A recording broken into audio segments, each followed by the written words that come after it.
पढ़ेंगे हम कि हमको कोई भी लड़वा न पाए। पढ़ेंगे हम कि धर्मों के सही पैगाम क्या है। पढ़ेंगे हम खुदा क्या है, हमारे राम क्या है। ये नन्हे दीप ही इंसानियत की लौ जलाएंगे। हो इरादा कर लिया है हम इन्हें ऐसा पढ़ाएंगे।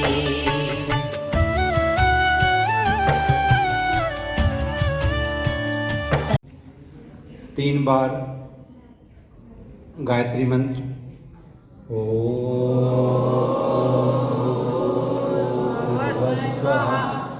तत्सवितुर्वरेण्यं भर्गो देवस्य धीमहि धियो यो न प्रचोदयात्। ॐ भूर्भुवस्सुवः तत्सवितुर्वरेण्यं भर्गो देवस्य धीमहि धियो यो न प्रचोदयात्।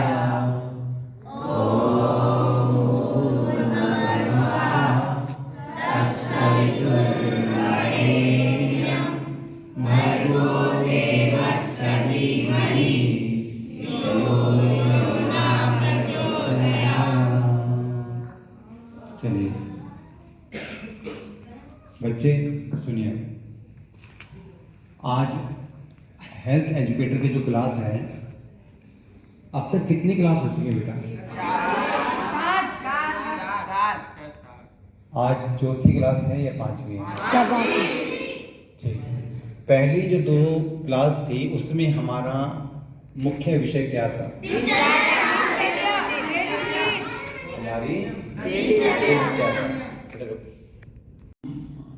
जिस कोर्स को लॉन्च कर रहे थे उसका नाम हेल्थ एजुकेशन के बजाय हेल्थ एजुकेटर रखा गया है। और हर बार आपसे पूछा जाता है कि हेल्थ एजुकेटर क्यों, हेल्थ एजुकेशन क्यों नहीं? कौन बताएगा? हेल्थ एजुकेटर क्लास क्यों बोल रहे हैं इसको? क्योंकि हम इसमें अगर हम इसमें सिर्फ सीखेंगे तो उससे कोई फ़ायदा नहीं होगा। अगर हम सीख के दूसरों को भी सिखाएंगे तो उससे बहुत फ़ायदा होगा। हम चाहते हैं कि आप भी सीखें और जो आपके जीवन में परिवर्तन आएगा वो आप दूसरों को भी सिखाएं, तभी हेल्थ एजुकेटर की बात कर रहे हैं। लास्ट क्लास में बेटा हमारा टॉपिक क्या था?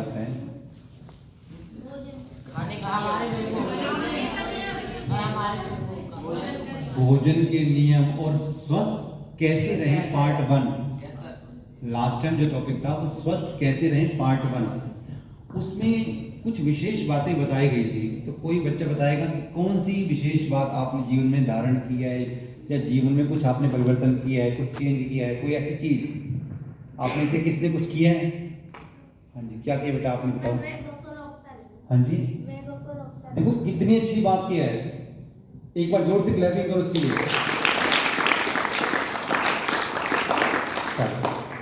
देखिए सबसे पहला पॉइंट ये था कि हमें अपने वेगों को नहीं रोकना चाहिए। और इस बच्चे ने कहा कि मैंने अपने वेगों को रोकना बंद कर दिया है। जिस बच्चे ने अपने प्राकृतिक वेगों को रोकना बंद कर दिया तो समझ लीजिए आप जीवन की आधी जंग जीत चुके हैं। क्योंकि अगर मैं टॉयलेट रोकूंगा तो अल्टीमेटली किडनी और हार्ट पे फर्क पड़ेगा आपका। किडनी और हार्ट में प्रॉब्लम आएगी आपके, तो इसलिए आपने वो काम नहीं करना था। ऐसे ही मैंने कहा था कि अगर आप आंसू रोकेंगे तो आंखों में हीट बढ़ेगी जिससे आंखें खराब जल्दी हो सकती हैं, हमने बताया था। ऐसे ही अगर आपका पेट लूज हो रहा है तो कर लीजिए। दैट मीन्स प्रकृति चाहती है कि आपके पेट की गंदगी बाहर निकल जाए। इसे रोक के करोगे क्या है? तो मल ही ना। तो जब आपको भूख लगती है तो रोकनी नहीं है भूख को। जबरदस्ती किसने कहा उपवास करो? नहीं, अग्नि बढ़ जाएगी, अदरवाइज डिस्टर्बेंस आ जाएगी।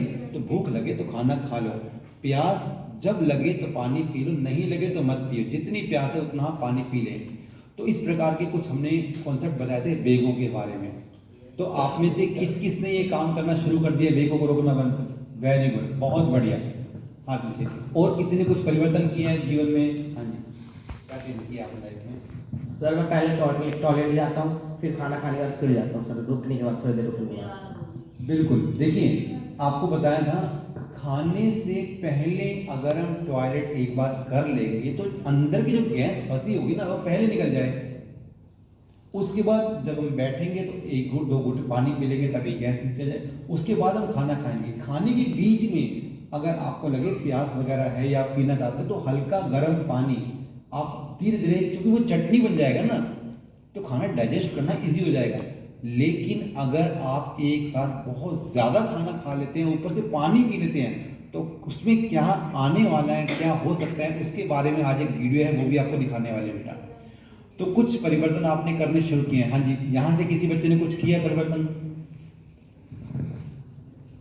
हम वज्रासन में बैठ के खाना खाते हैं। इन्होंने वज्रासन में बैठ के खाना शुरू कर दिया है। अखिल आपने, तरुण आ जाओ, तरुण एक बार।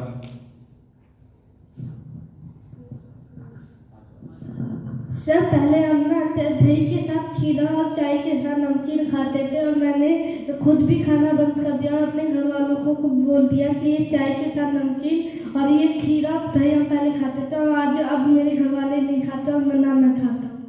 बहुत बढ़िया। देखिए आपको एक विरोधी आहार की एक लिस्ट बताई थी, दही और खीरा, चाय और नमकीन, है ना।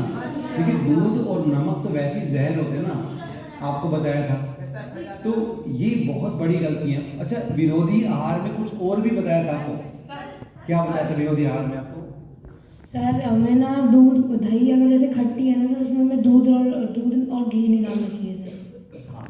क्योंकि दूध की प्रकृति अलग होती है और दही की अलग होती है। क्योंकि आप देखिए दूध से दही बनती है लेकिन उसमें बैक्टीरिया अलग आ जाते हैं। तो अगर दोनों को मिलाओगे तो 2 अपोजिट शक्तियाँ हमारे शरीर में काम करेंगी, वो कहीं ना कहीं आपके पेट को खराब कर देंगी। तो ये इस टाइप की कुछ एक्टिविटी आपको बताई गई थी। तो आप सभी को धीरे धीरे धीरे लाइफ में परिवर्तन करना है और जो परिवर्तन करना है वो दिखना चाहिए। चलिए, तो बेटा आज जो हम हेल्थ एजुकेटर क्लास लेने वाले हैं वो उसका सेकंड पार्ट है। सेकंड पार्ट क्या है हम देखने की कोशिश करते हैं।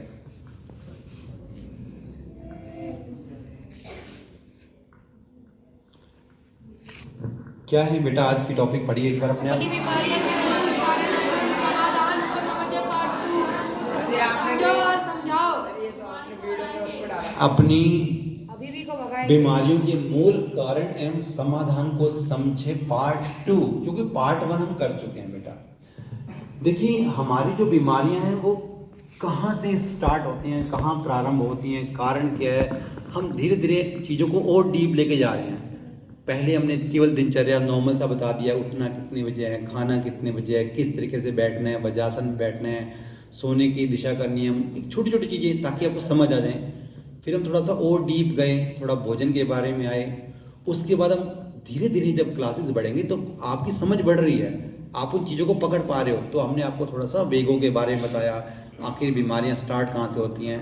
अब आपने देखा होगा घर में जो मोस्टली 50% बीमारियां आपने क्या देखी, घर में जो गलतियां होती हैं उससे मोस्टली आपने देखा घर में सिर दर्द रहता है या बदन पूरा पेन कर रहा होता है आपको, है ना, एसिडिटी रहती है। ये आपने बीमारियां ऐसे देखी हैं। तो पहले आज हम इन्हीं चीज़ों को कवर करने वाले हैं। तो ये हमारे 3 पार्ट है, पार्ट 1, पार्ट 2, पार्ट 3। तो ये पार्ट 2 है क्योंकि बेटा टॉपिक लंबा है वाला। सबसे पहले आज हम कवर करने वाले हैं पेट की सभी बीमारियों का कारण, गैस बनना, एसिडिटी और पेट दर्द। देखिए आयुर्वेद कहता है कि अगर आप कारण समझ जाएं तो नॉर्मल सी बात है, दवाई की जरूरत ही नहीं है। हम उस कारण को ही खत्म कर देंगे ना। भाई हमें लगातार कोई ना कोई बीमारी हो रही है तो कोई कारण होगा ना। जब हम उस कारण का खत्म कर देंगे तो फिर समाधान हो गया, फिर दवाई क्यों लेंगे। तो हम क्या करने वाले हैं, आज उन कारणों को ढूंढेंगे और नेक्स्ट क्लास में इसका प्रॉपर समाधान बताएंगे कि कौन कौन सी रेमेडी हम यूज कर सकते हैं। लेकिन आज पहले हम कारण तो पकड़ लें, क्योंकि एक बार तो हम उसको पकड़ना जरूरी है। तो हम जब बात करते हैं तो बात हमेशा रियल आयुर्वेद की होती है। हमारे गुरु हैं डॉक्टर पंकज आचार्य हैं, वो आयुर्वेदाचार्य हैं जो आयुर्वेद की बात नहीं करते, वो रियल आयुर्वेद की बात करते हैं। और रियल आयुर्वेद और आयुर्वेद में काफ़ी डिफरेंस होता है, धीरे धीरे आपको सब पता चल जाएगा। तो चीज़ें हम लेके चलेंगे, लेकिन हम उसमें चाहे वो आयुर्वेद हो चाहे वो प्राकृतिक चिकित्सा हो, लेकिन हमारा मेन पर्पस क्या है, चीज़ों को अच्छी तरह से समझना कि आखिर हम बीमार क्यों हैं, चाहे वो किसी भी एंगल से हो बेटा। हमारा मेन पर्पस ये है बेटा। देखिए, तो आज हम बात करने वाले हैं पेट दर्द। ये आपने देखा होगा एसिडिटी, घर में ये कॉमन वर्ड है, आप सभी ने ये नाम तो ज़रूर सुना होगा। कभी मम्मी कहती हैं, कभी पापा कहते हैं, कभी भैया कहते हैं कि बहुत जलन सी हो रही है ना, बड़े एसिडिटी हो रही है, तो फिर वो रेंटेक पेंटेक वगैरह गोली लाते हैं और वो एसिडिक की गोली खाते हैं, या डाइजिन की गोली लाते हैं और वो खाते हैं। अब ये दवाई खाएं ही क्यों? अगर आज आप इस कारण को समझ जाएंगे तो सिंपल सी बात है, फिर मेडिकल स्टोर तक जाओगे ही क्यों?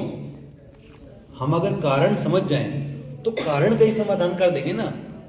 अब आज हम समाधान करेंगे तो कल आपको दवाई लेनी नहीं पड़ेगी। ऐसे ही आपने देखा होगा घर में ये भी समस्या पाई जाती है, सिर दर्द। और मोस्टली घरों में खास तौर पे आपकी मम्मा वगैरह, क्योंकि वो काम करती हैं, पापा को टेंशन होती है थोड़ी सी, उसकी कारण होती है, लेकिन मम्मा काम करती है तो उसकी कारण हो सकती है। लेकिन सिर दर्द ये नहीं होता बेटा। सिर दर्द बहुत से प्रकारों का होता है, उस सबके पीछे कारण अलग है, एक कारण नहीं है। लेकिन आज हम कॉमन बात करने वाले हैं। जैसे देखिए, अगर हमें केवल आगे दर्द हो रहा है, दैट मीन्स जहाँ टेंशन का दर्द है, इसका मतलब उनको टेंशन है तभी उनको आगे दर्द हो रहा है। उसके बाद माइग्रेन, अगर आपकी मम्मा या भाई या बहन कोई भी कहता है कि आधे सिर में दर्द है, आधे, तो सिर दर्द नहीं है, वो माइग्रेन काउंट होता है, उसको सिर दर्द नहीं कहते। बताइए, वो माइग्रेन है। ऐसे ही कई बार क्या होता है कि नाक के इधर या इस तरफ को आपको दर्द होता है, तो ये साइनस है, दैट मीन्स जो छींके वगैरह आती रहती है ना, उससे यहाँ जो है कफ इकट्ठा हो जाता है और हम कई बार गोली खा लेते हैं। अब जैसे ही जुकाम निकल रहा था तो बहुत अच्छी बात थी, वेग थी हमारे, लेकिन हमने क्या किया, गोली खा के जुकाम को रोक दिया। अब बाहर तो रुक गया, दिखने में तो नहीं दिख रहा, लेकिन वो अंदर निकल रहा है तो यहाँ भर रहा है तो ये पूरा हैवी हो जाएगा पोर्शन। ये आपका साइनल होता है। ऐसे ही क्लस्टर होता है जब आंखों की इस तरह लगता है कि एक आंख में दर्द, यहाँ दर्द हो रहा है, ये यहाँ दर्द हो रहा है, तो एक पूरा इच्छा गुच्छे की तरह बढ़ता है, तो यहाँ वो दर्द होता है। ऐसे ही कुछ नेक हार्मोन और स्ट्रेस। तो कहने का मतलब है कि बहुत सारे सिर दर्द हैं, कोई एक सिर दर्द नहीं होता, लेकिन हम जब भी बाजार में जाते हैं तो वो एक गोली देता है। अब वो जब वो गोली देता है तो सिर दर्द चला जाता है। लेकिन बेटा वो जो गोली है, सोचिए, अब वो गोली पहले वाले के लिए, दूसरे वाले के लिए, चौथे वाले के लिए, पांचवें वाले के लिए, छठे वाले के लिए, किसी के लिए भी नहीं है वो गोली किसी के लिए नहीं है। वो क्या करने वाली है, वो केवल आपके नर्वस सिस्टम को कुछ टाइम के लिए ब्लॉक कर देती है ताकि सेंसेशन ना पहुंचे। दर्द तो हो रहे हैं, प्रॉब्लम तो है, लेकिन हमें इंफॉर्मेशन नहीं मिल रही होती। अब सोचिए, एक गोली, हम कहीं भी दर्द है, हम कहते हैं कोई गोली दे दो, वो गोली, उसको नहीं पता गोली कहाँ जा रही है, उसने गोली दी, हमने गोली खाई। अब पैर का दर्द है वो भी चला गया, छाती का दर्द है वो भी चला गया, ब्रेन का दर्द है वो भी, अब क्या पता क्या कारण था और आपने गोली खा ली। जब गोली खाते हैं तो हमें लगता है कि शायद दर्द नहीं है, लेकिन अंदर का ऑर्गन वैसे ही खराब होता चला जाता है, वो काम चल रहा होता है। सोचिए, पेन जो होता है ना, पेन, वो बेटा हमारा कभी दुश्मन नहीं होता। आज बहुत बड़ी बात बता रहा हूं, हम जो सोचते हैं कि पेन तो हमारा दुश्मन है, वास्तव में पेन ही हमारा फ्रेंड है। जब तक पेन नहीं होगा तो पता कैसे चलेगा कि गलती हुई है हमसे।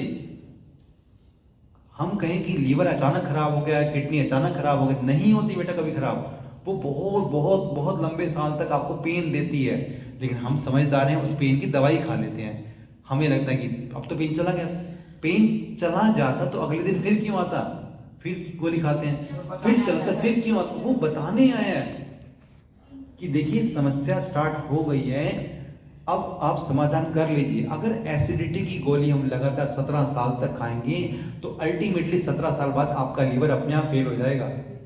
सोचिए, 17 साल लगे उसको बताने में और आप 17 साल से वो गोली खाए जा रहे हो, आप वो बात ही नहीं मान रहे। वो तो इंडिकेशन दे रहे हैं कि देखिए एसिडिटी आ गई। क्यों? वो बता रहे हैं आपको कि लीवर ज़्यादा हीट कर रहा है, बहुत हीट कर रहा है।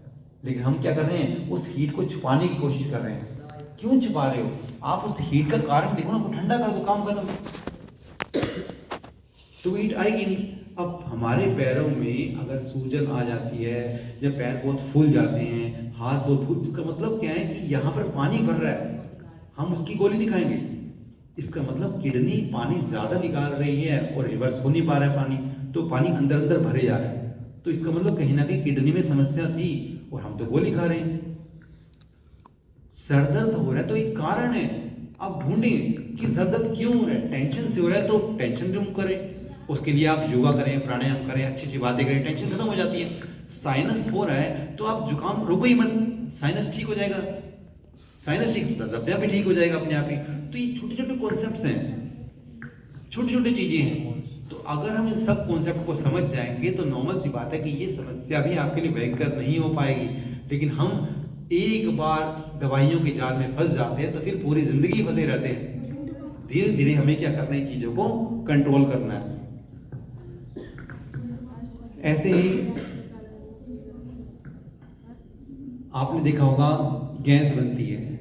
अब गैस दो प्रकार से बनती है, या तो पेट बहुत भरा होगा तो भी बनेगी, या पेट खाली होगा तो भी बनेगी। क्योंकि जहां कुछ नहीं है वहां गैस तो है ही है। कई बार क्या होता है, जैसे बच्चे ने क्वेश्चन पूछा था कि हम जब ट्रैवलिंग करते हैं तो उल्टी आती है।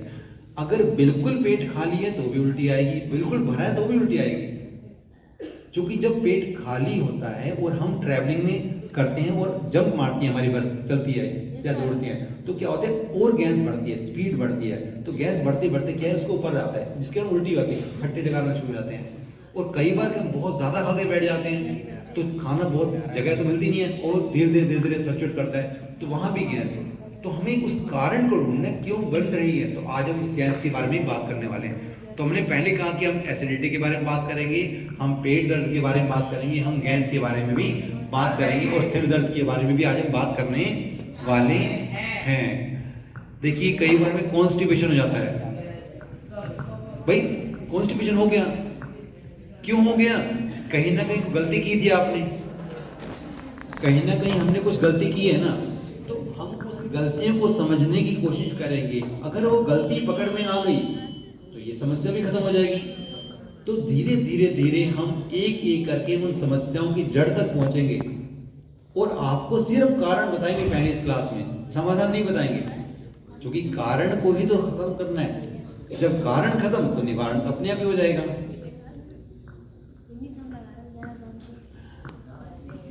पेट की गैस सबसे खतरनाक बीमारी, सबसे खतरनाक बीमारी। क्योंकि ये गैस हमेशा नीचे की तरफ जानी चाहिए। जैसे ही वो गैस ऊपर की तरफ आएगी तो आपके हार्ट को, लंग्स को, किडनी को, लीवर को, सबको खराब करके जाएगी। और यही गैस अगर धीरे धीरे ऊपर की तरफ आ गई तो आपको माइग्रेन करेगी, सिर दर्द करना शुरू कर देगी। तो गैस नीचे होनी चाहिए। लेकिन हम क्या करते हैं, जो मैंने पिछली बार बताया था कि हम वेगों को रोक देते हैं। अगर वेग रुक गए तो गैस ऊपर की तरफ आएगी, रिवर्स हो जाएगी। क्योंकि आपने क्या कर दिया, वहां उसको बंद कर दिया। तो नॉर्मल सी बात है, गैस को तो रुक तो सकते नहीं कहीं भी, वो तो प्रेशर मार रही थी, तो प्रेशर रिवर्स हो जाएगा। जैसे ही रिवर्स हो जाएगा तो गैस ऊपर की तरफ आएगी, तो अल्टीमेटली बीमारियां फिर स्टार्ट हो जाएंगी। इसलिए जो गैस है वो निकल जानी चाहिए। अब कॉन्सेप्ट ये है कि बनती ही में पहले तो वो ढूंढ लें, तो उसका समाधान भी आप कर लेंगे। तो ये छोटी छोटी चीजें थी जिसकी हम आज बात करने वाले बेटा। चलिए, तो अब धीरे धीरे हम उन कारणों की बात करेंगे। आखिर ये क्यों हुआ, ये तो हमने देख लिया। आखिर ये क्यों हुआ, इसको देखने से पहले एक छोटी सी वीडियो है वो देखते हैं, ताकि एटलीस्ट पता तो लगे कि हमारे अंदर है क्या सिस्टम। एक बार अंदर का सिस्टम देख लोगे तो आपका आधा आंसर तो यही आ जाएगा।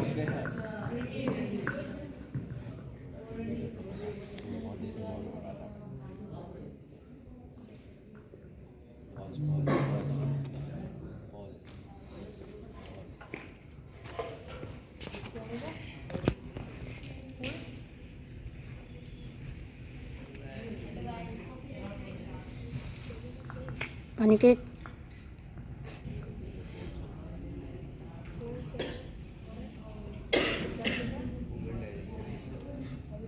दवाई बाद में जाता है। देखिए ये पहला स्टेप है। जब आप खाना खाते हैं तो पहला स्टेप है कि खाना खाएंगे तो लार बननी चाहिए। तभी आपको बार बार बताया जाता है कि खाने को बिल्कुल बिल्कुल बिल्कुल बारीक कर दो। हमारे गुरुजी कहते हैं कि खाने को पानी की तरह और पानी को खाने की तरह लें, क्योंकि मुंह की जो लार है ना वो एल्कलाइन है और खाना हमारा एल्कलाइन से डाइजेस्ट होता है। तो जिस इंसान ने खाने को लार के साथ खाना शुरू कर दिया उसकी एसिडिटी तो आधी वैसे ही खत्म हो जाती है। बनेगी तब जब बहुत ज़्यादा एक बार में खा लेंगे, बहुत जल्दी खा लेंगे।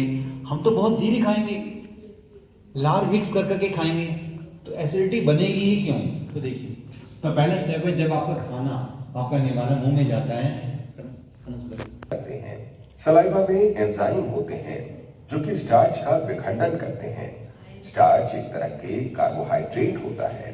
भोजन मुंह से देखिए, अब आपने जब खाना खाया तो पहले खाना क्या हुआ, मुंह में गया, समझ आ रहा है, फूड पाइप में, भोजन नली में, लंबी नलीनुमा ग्रसिका से होकर आमाशय में पहुंचता है। आमाशय का भीतरी दीवार ही पाचक रस स्रावित करती है जो प्रोटीन और देखिए अब यही मेजर पार्ट है बेटा, यही मेजर पार्ट है जहां पर आपका खाना 3, 4, 5 घंटे रुकने वाला है।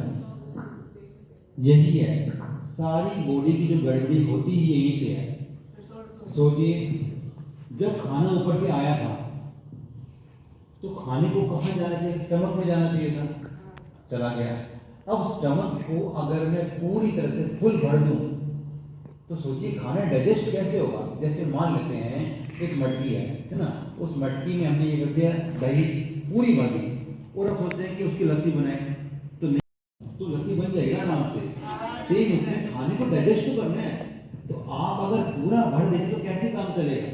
तो सबसे पहला क्या देखा हमने, खाना आया और खाना स्टमक में चला गया। अब अगर आप खाना खाते हैं, आप बहुत काम की बात है, सुनिए, आपने खाना खाया, स्टमक पूरा भर गया, लेकिन खाने के बाद आपने क्या किया, एकदम ठंडा पानी ऊपर से फ्रिज से निकाल के पी लिया। सोचिए, हम सोचते हैं हुआ क्या है, दर्द होगा क्यों नहीं, आपको खुद दिख रहा है, आपका पूरा स्टमक पहले से भरा था, आपने पूरा का पूरा खाने को अब पानी में भर दिया, तो खाना डाइजेस्ट कैसे हुआ। आप तो एसिड निकलने थे, अब तो एसिड निकलने थे खाने को तोड़ने के लिए, और आपने क्या किया, ऊपर से पानी पी के उस तोड़ने वाले एसिड को ही खत्म कर दिया। जब एसिड नहीं है तो जो खाना 4 घंटे में होता वो 8 घंटे में जाकर डाइजेस्ट होगा। इनका मीन टाइम आपने दूसरा भी खाना खा लोगे, क्योंकि 8 घंटे आपको भूख नहीं है, लेकिन घर वाले कहेंगे बेटा कोई बात नहीं, छोटा बच्चा है, तो पता नहीं खा ले, उल्टे करके प्यार में वो खिला दिया। जब कई बार क्या होता है, हमने बताया था कि भूख आपके दिमाग को लगती है, पेट भर गया है पता है, लेकिन अचानक घर में कोई आया और वो आपको रसगुल्ला देके चला गया, घर में रसमलाई देके चला गया, अब भूख नहीं है, लेकिन एंटीबायोटिक्स को देख के हमारे दिमाग को लगता है कि खाना चाहिए, तो आपने उसको खा लिया, तो खाना और ज्यादा बढ़ जाएगा, तो यही तो बीमारियां स्टार्ट करेगा। तो देखिए बेटा, खाने का जो निवाला है वो आया है और फैट के पाचन में मदद करते हैं। ये खाना जैसे पहुंचा तो अब HCl हाइड्रोक्लोरिक एसिड निकलना शुरू हो गया है।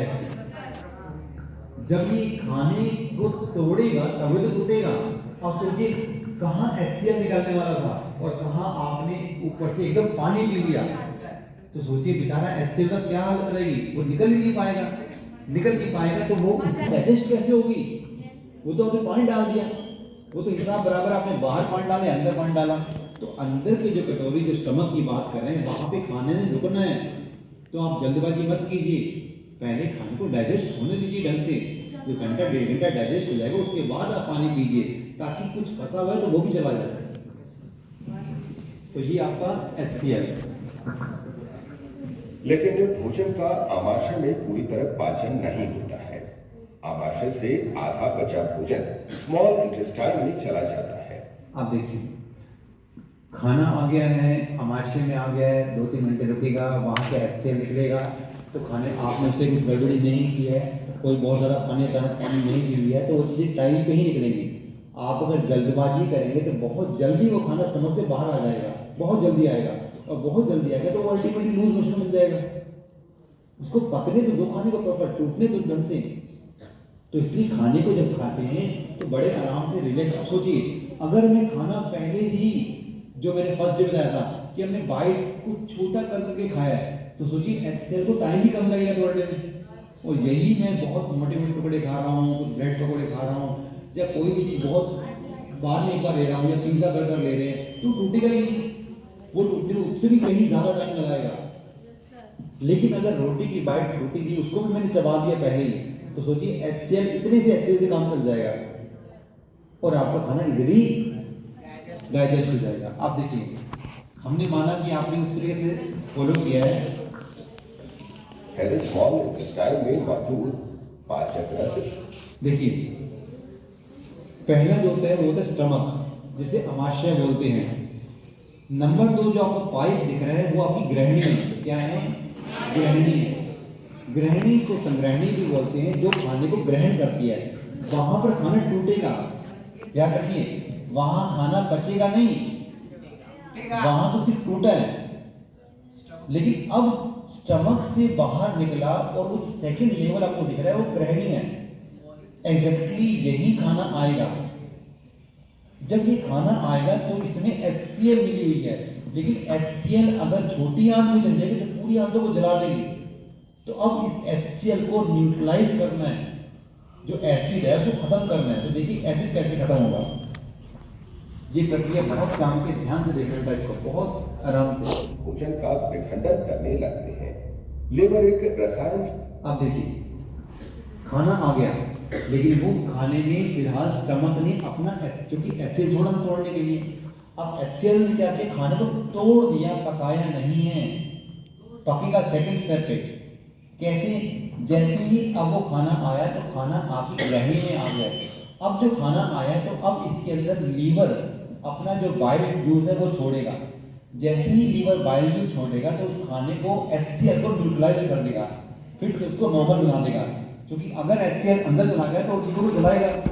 तो देखिए साबित करता है, उसे पित्त रस यानी कि बाइल जूस कहते हैं। देखिए, आपने देखा होगा कि इन लोगों को जो है शुगर होती है ना, तो जो शुगर होती है उसका बेसिक जो कारण होता है, जो आपको येलो कलर का दिख रहा है बेटा, जो येलो कलर का है ये क्या है? ये आपका पेनक्रियाज है, जिसमें से इंसुलिन रिलीज होती है। खाने, इसको हिंदी में अग्नाशय बोलते हैं। सोचिए, नाम ही अग्नाशय है, अग्नि देने वाला। और अगर हम ठंडा खाना खिला देंगे उस पेशेंट को तो शुगर और ज़्यादा बढ़ जाएगी। तभी आपने देखा होगा जब हम ठंडी चीज़ खाते हैं, बहुत मीठी चीज़ खा लेते हैं तो शुगर बढ़ जाती है। क्यों बढ़ जाती है? क्योंकि जो अग्नाशय है वो ठंडा पड़ जाता है। तो अगर ऐसे पेशेंट को हम क्या करने वाले, उस अग्नि को बना के रखेंगे तो आपको वो शुगर भी ठीक हो सकता है। लेकिन वो बहुत बात की बातें हैं। अभी फिलहाल कॉन्सेप्ट देखिए, तो आपने क्या देखा, खाना आया, पहले स्टमक में आया, स्टमक में आने के बाद क्या है, खाना हमारा ग्रहणी में आ गया। ग्रहणी में खाना को अब पकेगा, पकता तो अग्नि से है, वहाँ तो अग्नि थी। अब अग्नाशय जो है अपना रस छोड़ेगा, गर्म, ये जो अग्नाशय है ये अपना गर्म रस छोड़ेगा, और जो लीवर है ये भी गर्म रस छोड़ता है। लेकिन ये दोनों जो रस होते हैं वो एसिड नहीं होते, ये एल्कलाइन होते हैं। तो वो क्या करेंगे, जो आपका खाना आया था, जो एसिड खाना था, अब उसको न्यूट्रलाइज करके उसको एल्कलाइन खाने में कन्वर्ट कर दिया। तो देखिए क्या हुआ, जो फैट के पाचन में मदद करता है। लिवर एक भूरे रंग की ग्रंथि है जो पेट यानी कि एब्डोमेन के दाईं ओर होता है। इसके द्वारा शाबित होने वाला बाइल जूस एक थैले जैसा अंग में संग्रहित रहता है, जिसे गॉल ब्लैडर। आपने देखा कई लोग गॉल ब्लैडर की पथरी होती है ना, आपको फर्स्ट क्लास बताया भी था। और ये मैंने बताया था कि बेसिकली या तो घर में महिलाओं को ज़्यादा होती है, ठीक है, ज़्यादा होती है, या जो पूजा पाठ वगैरह ज़्यादा करते हैं, क्योंकि जो गॉल ब्लैडर है उसमें लीवर अपना जूस छोड़ देता है। अब अगर आपने खाना टाइम पे नहीं खाया सुबह तो जूस वहीं पड़ा रहेगा, और वो जो जूस है अल्टीमेटली वहाँ जम जाएगा, और जमने के बाद वो क्या करेगा, वो पत्थर बन जाएगा। लेकिन अगर मैंने खाना खा लिया है तो वो क्या करेगा, हल्का सा प्रेस करेगा, उसको लीवर को प्रेस करेगा। जैसे ही प्रेस करेगा तो जूस जो है वो आराम से खाने को डाइजेस्ट करने के लिए नीचे आ जाएगा। तो वो जो जमने वाला पार्ट है खत्म कर दिया ना आपने, तो तभी आपको कहा अननेसेसरी बहुत लेट खाना में नहीं खाना चाहिए, यानी कि पित्ताशय कहते हैं। इसके बाद ये जूस स्मॉल इंटेस्टाइन में चला जाता है, यहाँ पर एक और ग्रंथि होती है जो पाचक रस स्रावित करके पाचन में मदद करती है। इसे पैंक्रियास यानी कि अग्नाशय कहते हैं। ठीक है, जिसमें से आपका इंसुलिन निकलता है, जो शुगर वाले पेशेंट को बात करेंगे ना, उसके अंदर बात करेंगे। पैंक्रियास एक बड़ी ग्रीन कलर की ग्रंथि है जो आमाशय के ठीक नीचे होता है। अग्नाशय रस कार्बोहाइड्रेट्स और प्रोटीन्स पर क्रिया करता है और उन्हें सरल रूप में परिवर्तित कर देता है। पित्त रस अग्नाशय रस से। अब देखिए, अब खाना जो है वहां से आया, अब खाना उसके बाद पकाशय में जाएगा। पकाशय के बाद क्या है, खाना हमारा जब खाने का रस बाहर निकल चुका है, गृहिणी जो है वो अपने खाने के रस को निकालती है। अब रस नहीं है इसके अंदर, रस तो निकल चुका है। अब रस के बाद जो मल पाचक पदार्थ निकलता है, रस के बाद जो पार्ट निकलता है, वो अब छोटी आंतों में आ गया है, स्मॉल इंटेस्टाइन में आ गया है खाना।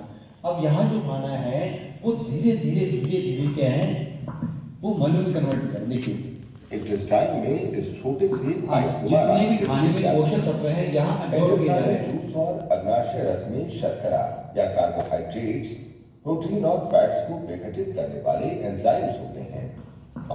धीरे धीरे खाना जा रहा है और ये खाने में जितने भी न्यूट्रिशंस हैं, जो भी आपको लगता है कि हमारे खाने में न्यूट्रिशन, जैसे आपने विटामिन सी लिया तो विटामिन सी वाले न्यूट्रिशन होंगे, गाजर खाया तो विटामिन ए वाले न्यूट्रिशन होंगे, सेब खाया तो जिंक वाले न्यूट्रिशन। हमारी बॉडी में सबसे अच्छी बात है रिसेप्टर लगे हुए हैं, सबको पता है कौन सी चीज मुझे चाहिए, पूरी बॉडी में लगे हुए हैं। और खासतौर पर जो है हमारे स्टमक के अंदर वो जो छोटी आंतों से हर जगह विलाइज लगी हुई है, उनको पता है कि ये मेरे लिए आया है, ये मेरे लिए आया, ये मेरे लिए आया है, वो अपने आप छाट लेती है। हमारा काम नहीं, भगवान ने सिस्टम इतना अच्छा बना रखा है, उसको छाटना आता है। तो हम जब खाना खाएंगे तो उस खाने में कौन सा न्यूट्रिशन कहाँ लगना है वो उसको पता है, हमें नहीं पता है। तो देखिए पाचन स्मॉल इंटेस्टाइन में पूरा हो जाता है। पोषक तत्व स्मॉल इंटेस्टाइन की भीतरी दीवार द्वारा अवशोषित कर लिए जाते हैं, जो रक्त वाहिकाओं से। देखिए ये आप जब हमारी छोटी आंत देखेंगे तो उसमें फिंगर लाइक स्ट्रक्चर्स होते हैं। ये क्या करते हैं, आपके खाने में कुछ भी न्यूट्रिशन बच गया होगा उसको एब्जॉर्ब करेंगे, यहाँ से खाना के न्यूट्रिशन है वो अब्जॉर्ब किए जा रहे हैं सारे चीजें। भरी होती है। देखिए जो भी स्मॉल खाना इंटेस्टाइन न्यूट्रिशन की भीतरी दीवार में उंगली के समान संरचनाएं होती हैं, जिसे रसायनको यानी कि विली कहते हैं। प्रत्येक विरस में बहुत सारी रक्त वाहिकाएं होती हैं। विली द्वारा बचे हुए भोजन का अवशोषण हो जाता है और भोजन विली से ब्लड वेसल्स में चला जाता है। बचे हुए भोजन के अवशोषण के बाद भोजन का वह भाग जिसका पाचन नहीं हो पाता है। देखिए जो बचना था बच गया है, उसमें से जो भी भोजन बचना था वो बच गया है। अब अगर हमने खाने के बाद एकदम पानी नहीं पिया होगा तो पूरा बड़े आराम से बहुत धीरे धीरे चीज़ें जा रही हैं, पक रहा है बड़े आराम से। लेकिन अगर मैंने पानी पी लिया होगा तो ये बहुत स्पीड से आ जाएगा और उसको टाइम नहीं देगा।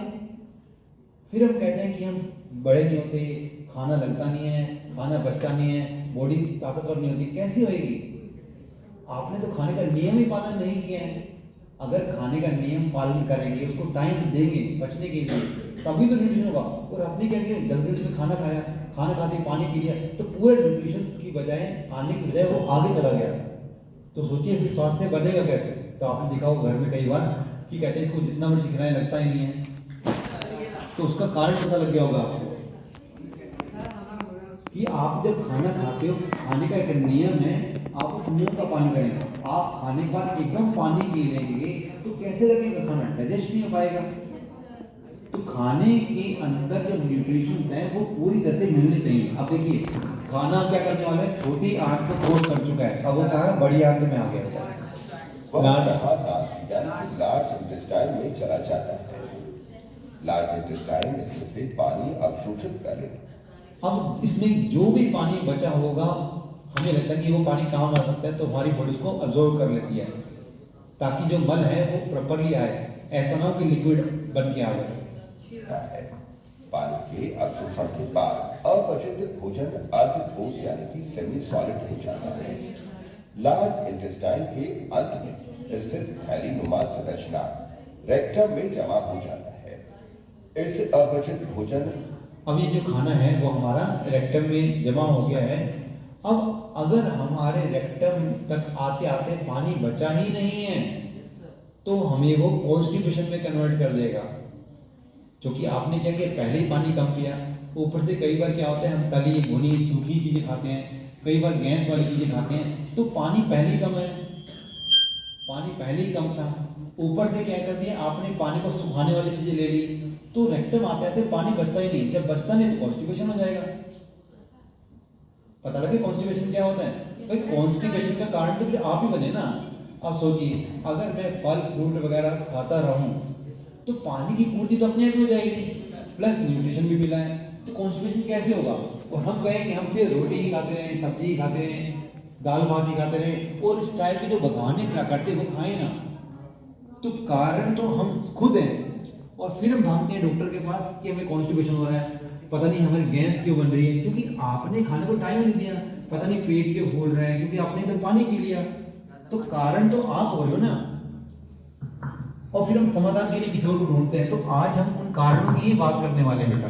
आर्थ्रोपोड्स यानी कि सेमी सॉलिड को मल या फेसेस या स्टूल कहते हैं। समय समय पर ही फेकल मैटर एनस या दरबार द्वारा बाहर निकाल दिया जाता है। पाचन नली में मुख, रसिका यानी कि एसोफेगस, आमाशय यानी कि स्टमक, क्षुद्रांत यानी कि स्मॉल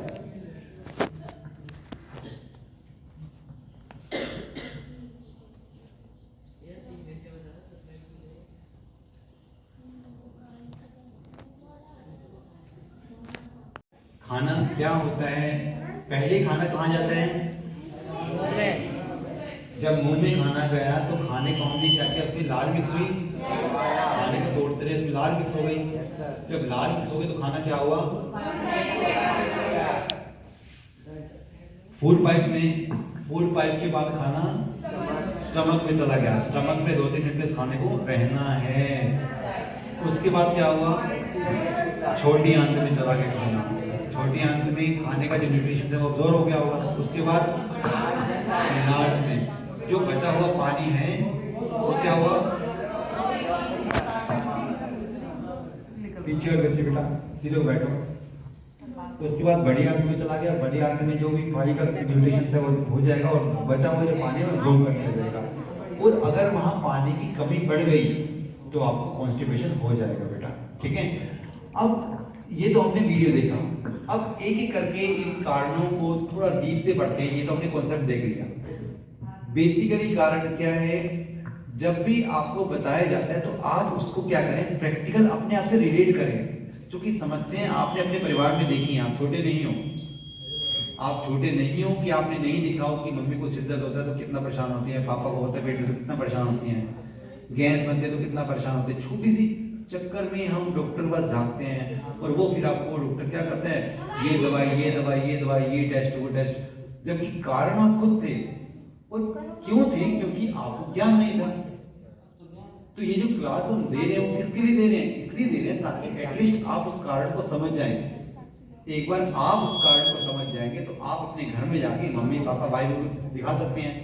तो इसलिए हम आपको वीडियो बना के भेजते हैं ताकि आप स्वयं भी सीखें और आपके घर में मम्मी पापा भाई बहन वो भी सीखें बेटा, ठीक है बेटा। बात नहीं देखिए, अब सबसे पहला एकदम बहुत ज्यादा पानी पी लेना। मैंने अभी बताया था कि अगर आप पानी बहुत ज्यादा, अब देखिए समस्याएं बहुत सारी हैं, कारण कॉमन ही है। चाहे वो सिर दर्द होगा, चाहे जलन होगी, चाहे पेट दर्द होगा, चाहे गैस, समस्याएं हैं, कारण वही होते हैं बेटा। अब सोचिए, अगर मैं पानी ज्यादा पी लूंगा, अगर हम पानी एकदम पी लेंगे तो खाना डाइजेस्ट होगा? नहीं होगा ना, नहीं होगा तो गैस बनने लग जाएगी। वो गैस जब बनेगी तो पहला गैस बन गई, दूसरा गैस आगे जाके फंसेगी तो पेट दर्द हो गया, और गैस ऊपर चले तो सिर दर्द हो गया। और खाना क्योंकि डाइजेस्ट नहीं हुआ तो सड़ेगा, सड़ेगा तो जलन हो जाएगी। अब सोचिए कारण क्या होगा? पानी। तो हमें लगता क्या है, किडनी अलग है, उसका अलग इलाज होता है, सिर दर्द का अलग इलाज होता है, किडनी का अलग इलाज होता है, ठीक है। लेकिन ऐसा नहीं होता बेटा, सभी के सेम ही कारण होते हैं। तो हम क्या करने वाले, अलग अलग ना तो कारण पढ़ेंगे ना ही इलाज पढ़ेंगे, हम तो एक ही कारण पढ़ेंगे और उसी कारण को रिलेट कर देंगे सबसे। जब वो कारण सबसे रिलेट हो जाएगा तो समाधान हो जाएगा। सब कमर सीधी करके बेटा, सीधे होकर बैठे, बिल्कुल सीधे, उसको हटा देगा। ठीक है, जब पढ़ते हैं बेटा तो हमेशा कमर सीधी रहनी चाहिए, तभी तो पढ़ाई हो पाती है। ज्ञान आएगा कहां से? जब आप कमर सीधी करके बैठेंगे तभी तो आप एक्टिवेट हो जाओगे, और जब एक्टिवेट होगे तो हर चीज आपको समझ आएगी बेटा। तो आपने देखा, हमने पानी से सबको रिलेट कर दिया कि अगर आप पानी एकदम जब पीना है ना, तो बहुत सिंपल सा नियम बताया, आप बैठ जाओ, पानी जब भी पिएंगे तो कैसे पिएंगे? बैठ के। और वो भी कोशिश करें पंजे पे, नहीं तो घुटनों के बल, है ना, आराम से। उसके बाद क्या है कि पानी को कैसे पिएंगे? एकदम नहीं पीना, और घुट करके बहुत धीरे धीरे पानी को पीना है, ताकि पानी बहुत इजीली डाइजेस्ट हो जाए। नेक्स्ट देखिए, योग प्राणायाम नहीं करना। ये बेटा, ये तो समस्या अक्सर नहीं, सुनिए, सुबह उठ के यदि हम योग प्राणायाम कर लें, कुछ आसन ध्यान समाधि कर लें, तो क्या होता है, ये फुल डे के लिए आपको एनर्जेटिक कर देगा, पूरा दिन ताजगी से भरा होगा। आप ट्राई तो करें, आप एक बार ट्राई करके देखिए। आप में से कौन सा बच्चा ऐसा है जो सुबह जब उठता है तो उठने के बाद कुछ प्राणायाम, कुछ योग, कुछ जोड़ के आता है? सब करते हैं। आप बेटा, आप नहीं करते पीछे, सुंदर नहीं करते बेटा, आदत बनाओ। आप करते बेटा, दौड़ते हो, करते हो, आप करते हो, वेरी गुड। चलिए बस सुनिए, तो योग प्राणायाम जरूरी है, क्योंकि जब सुबह आपने देखा होगा एनवायरनमेंट शुद्ध होता है, कोई पोल्यूशन नहीं होता है। जब शुद्ध होगा, पोल्यूशन नहीं होगा, तो जब ऑक्सीजन जाएगी तो आपकी सेल्स को ऑक्सीजन ही तो चाहिए। जब आपको ऑक्सीजन मिल जाएगी तो आप तो आधे वैसे ही स्वस्थ हो जाएंगे ना बेटा। धर्मेंद्र बेटा, आराम से बैठो, ठीक है। सभी बच्चे आराम से बैठेंगे, कोई बॉडी मूवमेंट नहीं होगी। देखिए, आलती बाजी मार।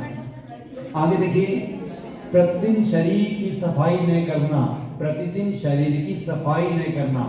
कौन सा बच्चा ऐसा है जो रोज नहाने लग गया है?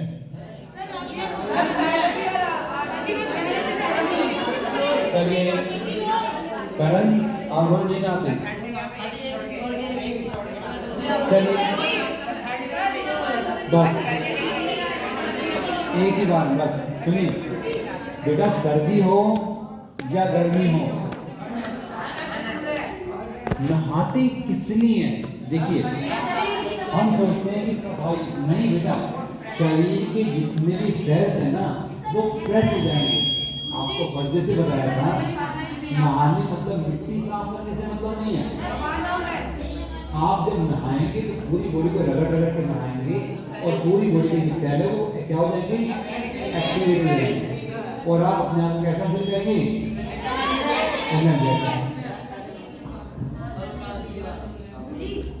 चलिए आगे देखिए, सभी का ध्यान सामने होना चाहिए बच्चे। आवश्यकता से अधिक खा लेना, आपको बताया था पीछे भी, है ना। अगर एक साथ बहुत ज्यादा खा लोगे तो क्या होगा? वो खाना डाइजेस्ट नहीं हो पाएगा ना भाई। स्टमक में मैंने दिखा था, स्टमक तो पूरा भर गया, मैंने एग्जाम्पल दिया था भाई, अगर दही को भिगोना है और आपने पूरा मटके, पूरी मटके में भिजाना भी तो है, तो एक साथ बहुत ज्यादा आपको। हाँ जी बेटा, सर हिचकी क्यों आती है? हिचकी क्यों आती है? देखिए बेटा, क्या होता है कि हमारे जो स्टमक, बेटा आवाज में पीछे, आपको धीरे धीरे हर क्वेश्चन का आंसर मिलेगा बेटा, हर क्वेश्चन का। लेकिन एक क्वेश्चन आंसर राउंड बेटा इसकी बात रखेंगे बेटा, ठीक है। नेक्स्ट क्लास हमारा क्वेश्चन आंसर राउंड होगा। अभी तो हम सिर्फ कारण की बात कर रहे हैं बेटा, बता रहे हैं बेटा आपको। आगे देखिए, बिना भूख के कुछ भी खा लेना सबसे बड़ी समस्या, और समाधान तो आपके पास ही है बेटा। हम बिना भूख के कुछ मत खाना, क्योंकि जैसे मैंने अभी बताया था कि आपका खाना पिछला खाना पचा नहीं है और आप ऊपर से और खा लेंगे, तो सोचिए स्टमक दिखाया था, तो स्टमक में डाइजेशन, थोड़ा पीछे हो, जब स्टमक भर जाएगा तो क्या करेगा? वहां जाकर सड़ने लगेगा, सड़ेगा तो अल्टीमेटली हिचकी का काम भी करेगा, सिर दर्द का काम भी करेगा और गैस ही बनने लग जाएगी। आपने क्या करेगा ना, बहुत ज़्यादा खा लेते तो हिचकी आने जाती है, क्योंकि खाना डाइजेस्ट कर रहा होता है अपने आप को।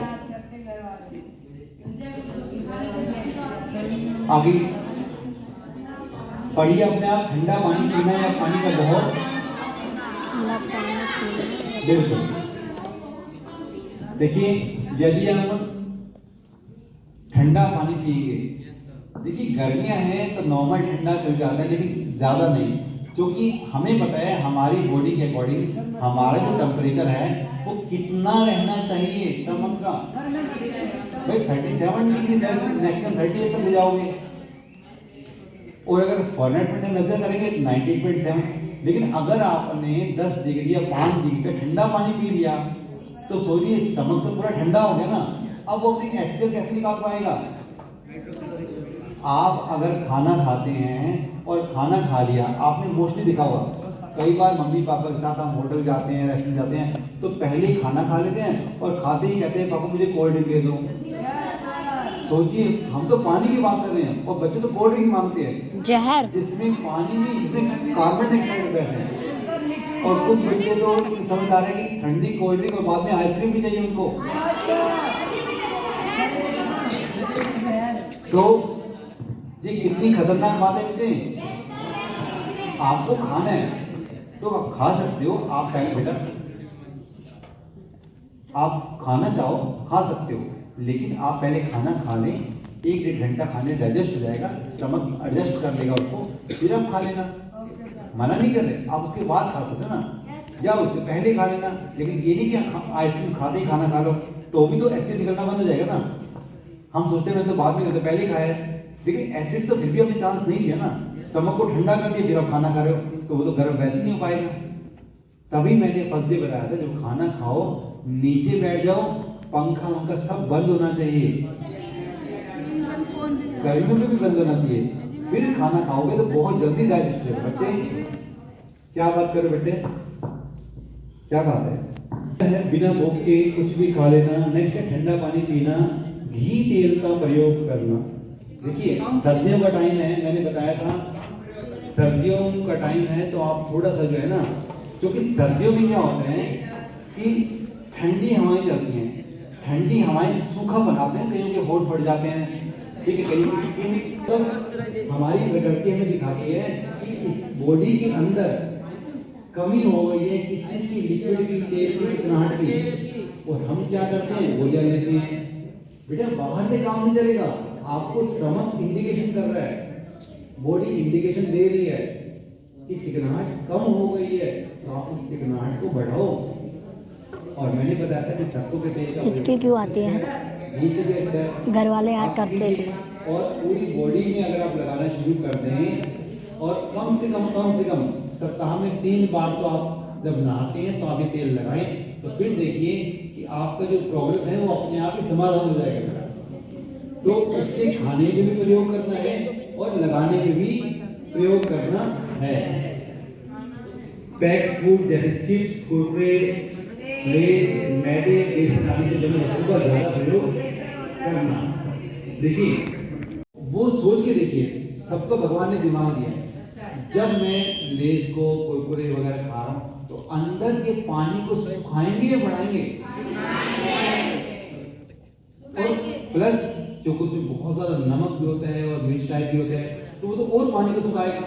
अब एक लोग हम क्या देख रहे हैं कि वैसे ही ठंडी हवाएं, सूखापन है, ऊपर से आपने सुखाने वाली चीज खा ली, उसमें भी बाद में क्या करते हैं, हम क्या करते हैं मैदे वाली चीजें खाते पानी को सुखाती हैं। जब हम खुद चीजें ऐसी खा रहे हैं जो सुखा रहे हैं, तो फिर हम अपने से क्वेश्चन करते हैं कि ये सूखापन कहाँ से आ रहा है, पता नहीं रैशेस क्यों आ रही हैं, पता नहीं होठ क्यों बढ़ रहे हैं। काम तो आप ही कर रहे हो ना।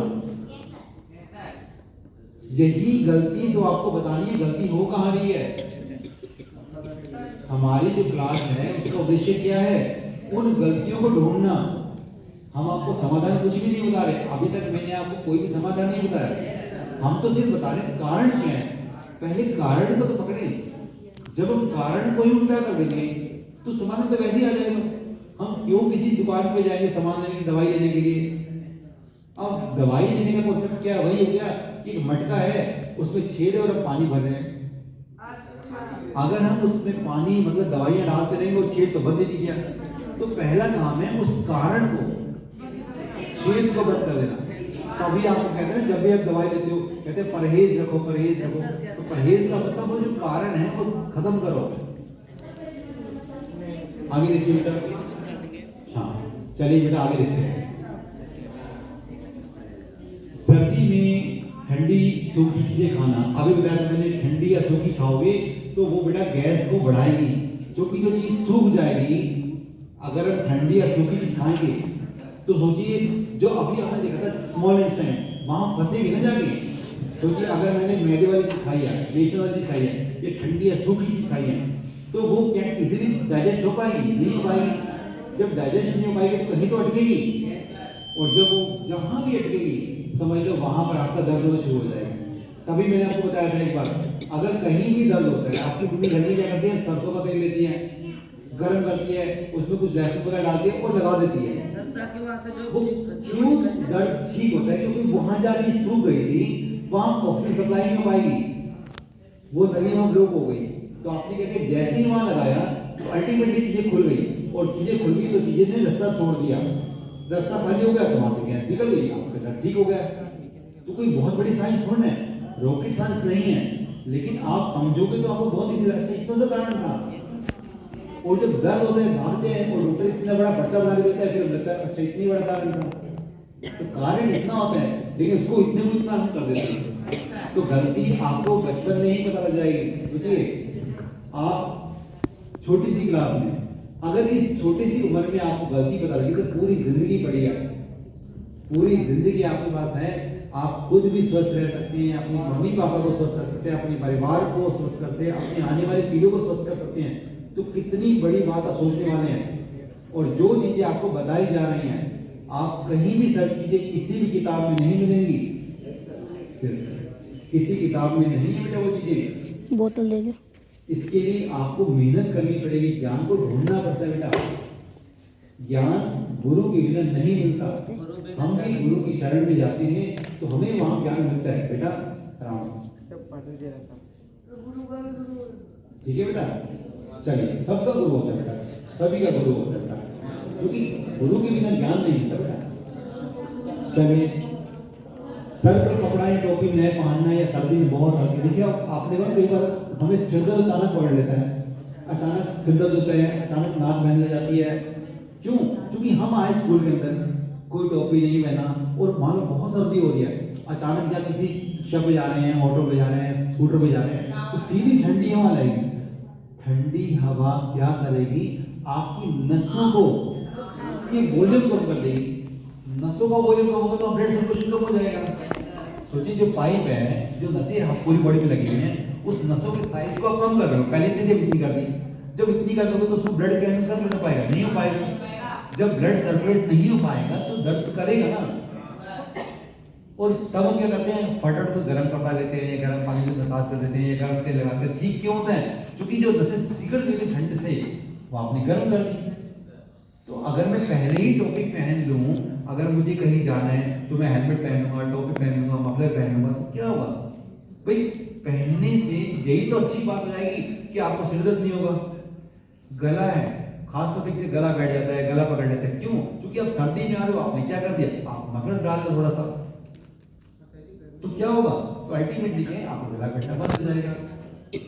चेस्ट पे जब भी जाते हो, क्योंकि चेस्ट को मेन हवा ही पकड़ती है चेस्ट पे, तो आप थोड़ा सा क्या करें, मोटा कपड़ा पहन लें। अदरवाइज बहुत दूर जा रहे हैं तो थोड़ी सी पॉलिथीन लेके या कोई अखबार लेके बंदे को रख लें, क्योंकि दिखाई नहीं देगा, लेकिन वो हवा को नहीं आती। अखबार का टुकड़ा या पौधे का टुकड़ा पहले अंदर डाले, जो मेन तो चेस्ट बचानी है ना, चेस्ट का पेट बढ़ाना है, क्योंकि पेट में ठंडा नहीं पड़ना चाहिए। तो आप एक पौधे का टुकड़ा ले लें, वो अंदर डाल लें। मान लो कहीं दूर जा रहे हैं, तो लगता है कि बाद में गर्मी हो जाएगी, स्वेटर नहीं डालना, कोई बात नहीं, आप चले जाइए, एक पौधे का या अखबार का टुकड़ा अंदर डाल लीजिए, क्योंकि जब आप ठंडी हवा सीधा आ रही है तो हवा से बच जाएंगे ना, वहां जाकर आप निकाल लीजिए उसको। तो समाधान तो इतना है।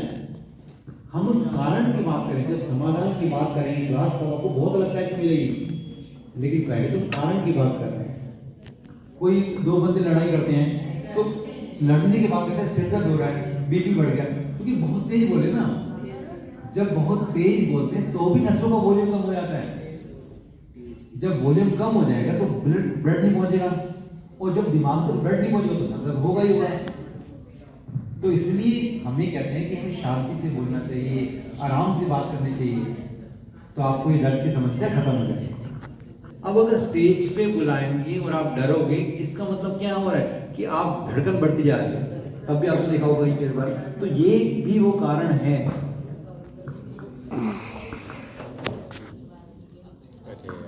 खाने में गर्म के बाद एकदम ठंडी चीजों का प्रयोग, मैंने बताया अभी आपको, है ना, शरीर के अंदर पानी की कमी से सूखापन आएगा और गैस फंसकर रुकने लगेगी और बाद में यह दर्द का कारण बन जाएगा। मैंने अभी बताया ना कि खाने खाओगे तो, और अब मान लेते हैं आप खाना खा रहे हैं, खाने में मम्मी ने क्या किया कि रोटी बना दी, उस पर कोई घी या तेल नहीं लगा हुआ, उसके बाद सब्जी है वो भी सूखी हुई है, और आप सूखी सब्जी को सोटे से खा रहे हैं, ऊपर से हमने क्या किया, हल्का हल्का मैं कहता थोड़ा, अगर ऐसा हो तो हल्का गर्म पानी थोड़ा चटनी की तरह पीस जाएगा, पी लेना चाहिए, हम वो भी नहीं पी रहे। तो देखिए, जब भी कुछ कहा जाता है तो उसके पीछे एक साइंस होती है। मान लेते हैं हमने क्या देखा कि थोड़ा सा खाना है, वो सूखा सा खाना है, तो हल्का सा पानी चाहिए। तब हमेशा एक बात को नहीं पकड़ना होता, साइंस सोचनी है। अगर मैं पानी वाला खाना खा रहा हूँ या लिक्विड खा रहा हूँ, फिर तो पानी की जरूरत ही नहीं है। लेकिन अगर मैं सूखा खाना खा रहा हूँ तो डाइजेस्ट कैसे होगा? तो उस केस में हम क्या करते हैं, हल्का, भाई डाइजेस्ट कैसे होगा? चटनी बनानी है ना, पानी को गिलास भर थोड़ा पीना है। अगर मैं थोड़ी सी वाइट खा रहा हूँ, मान लो मैंने सूखी सब्जी खाई है, गोभी मटर वगैरह खा रहा हूँ, सूखी सब्जी खा रहा हूँ और सूखी रोटी है, हम थोड़ा खा रहे हैं, उसमें अगर एक घूंट गर्म पानी पी लेंगे तो अंदर डाइजेस्ट हो जाएगा ना। अभी आपने स्टमक सुना देखा था, मेन गेम तो स्टमक का था।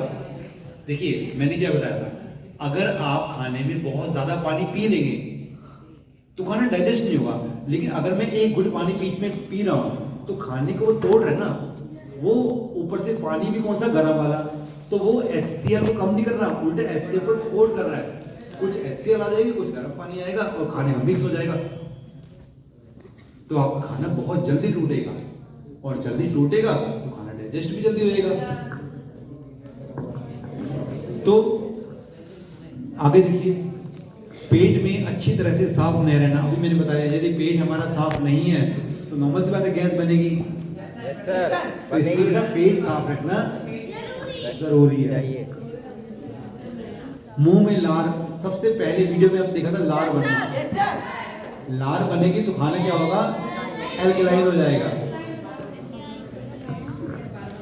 रात को सूखी चीजों का सेवन ज्यादा करना बेटा। अगर हम रात को ज्यादा सूखी चीजों का सेवन करेंगे, देखिए अधिकतर जो दर्द होते हैं वो रात को ज्यादा होते हैं। दिन में क्या होता है, बच्चा भाग दौड़ रहा होता है, हीट होती है तो खाना पी ले जाता है। रात को ठंड होती है, और ठंड के टाइम क्या, ठंडी हवाएं भी चल रही है, सूखी हवाएं चल रही है, और रात को अगर आप हैवी सामान खा लोगे, गोभी खा ली, मटर खा लिया, हैवी चीजें खा लिया आपने, सूखी चीजें खा ली, तो वो खाना, दालें ज्यादा हैवी खा ली तो खाना वहां जाके अटकेगा। तो नॉर्मल सी बात है, पानी की कमी होगी और फिर रात को सिर दर्द होगा ही होगा। तभी बताया था कि रात को अगर हम खाएं तो हल्की चीजों का सेवन करें। कैसे करेंगे? हल्की चीजों का सेवन हम करेंगे। अगर हम हल्की चीजों का सेवन करेंगे तो खाना इजीली पच जाएगा। ये आपने भी सीखना है और घर में भी सिखाना है। बिना भूख के कुछ भी खा लेना, नियम की उल्टी दिशा में सोना। नियम बताया था ना, लेफ्ट राइट का, किस दिशा में सोना चाहिए खाने के बाद। एक ही जगह बैठकर अधिक मोबाइल टीवी देखिए, अगर हम कई बार क्या होता है कि एक ही जगह बैठ जाते हैं, अगर हम एक ही जगह बहुत देर तक बैठेंगे तो भी सुन पड़ जाएगा और वो चीजें डाइजेस्ट नहीं होंगी। क्या सुन पड़ जाएगा? शरीर सेल मर जाएंगे। वेरी गुड, बहुत बढ़िया सर। आगे, रात को बहुत देर तक जागना और सुबह बहुत देर तक सोना। देखिए ये समस्या आपने देखी होगी, खासतौर पे जो कंपनी में जॉब करते हैं तो वहां पर ऐसी समस्या ज्यादातर होती है, क्योंकि वो क्या करते हैं, कई बार रात को बहुत देर तक काम करना होता है उनको और सुबह लेट उठते हैं। अगर रात को लेट सोएंगे, यस सर, तो अभी बताया मैंने आपको, सर दिन में वहाँ लेट क्या करेगा, गैस बनाएगा, और क्योंकि सुबह लेट उठ रहे हैं, यस सर, तो आपका जो पानी का बड़ी अर्थ सूख जाएगा। यस सर, और गॉल ब्लैडर की समस्या तो होगी होगी। तो वो क्या करेगा, पानी भी सुखाएगा, गॉल ब्लैडर की समस्या भी खत्म करेगा, स्टार्ट कर देगा, और कॉन्स्टिपेशन तो हो ही जाएगा। कॉन्स्टिपेशन हो गया तो गैस क्रॉस नहीं होगी, और जब गैस पास नहीं होगी तो गैस रिवर्स आएगी, और रिवर्स आएगी तो क्या करेगा, पेट दर्द, गैस, किडनी, लीवर, लंग्स सब खराब हो जाएगा। इसलिए हमें क्या करना चाहिए, सुबह समय पे और रात को समय पे होना चाहिए। तो बहुत ज़्यादा अंतिम निर्णय आपका है। अच्छा शरीर चाहिए तो पूरा शरीर तो चाहिए। पहले की तरह बात हम आपको देते हैं कि आपको पूरा करना नहीं करना। कई बार क्या होता है, हम सिखाते हैं और आपके पेरेंट्स बाकी एग्री नहीं होते कि नहीं वो ठीक है या गलत है, क्योंकि बड़े हैं उनसे, उनकी बात मानना जरूरी है। हम उनके अगेंस्ट भी जा सकते हैं, लेकिन आप आपको जस्टिफाई कर सकते हो तो बहुत अच्छी बात है कि। लेकिन कई बार का तो परिवार का रूल होता है कि वो रात को बहुत ही लेट खाते हैं, तो आप सजेशन तो दो कम से कम। आप अगर वज्रासन में बैठते हैं, कई बार परिवार वाले अलाउ नहीं करते हैं, आप उनको कारण बताओ, आप उनको कारण बताओ। जब आप कारण बताओगे कि क्यों, और जब आप उनकी साइंस समझाओगे तो उन्हें चीजें और जल्दी समझ आएंगी ना। अदरवाइज आप उनको वीडियो भी दिखा सकते हो, और भी पूछना है तो मैं तो स्कूल में होता ही हूँ, और फिर भी कुछ पेरेंट्स के क्वेश्चन हैं तो आप स्कूल में आ सकते हैं। और पेरेंट्स की, जैसे हमने बताया था, पेरेंट्स की भी क्लास लेने वाले हैं नेक्स्ट मतलब, तो आप वो रजिस्ट्रेशन भी करा सकते हो। तो उसके बाद पेरेंट्स जो हैं उस चीज़ को इजीली मान जाएंगे। तो अंतिम निर्णय जो है वो आपका है कि आप सुबह उठते हैं कि नहीं उठते, खाने का नियम पालन करते नहीं करते, किस दिशा में सोते हैं, वो आपको सोचना है। आपको जो चीज चाहिए वो सब आपको डिपेंड करता है। बस बात है।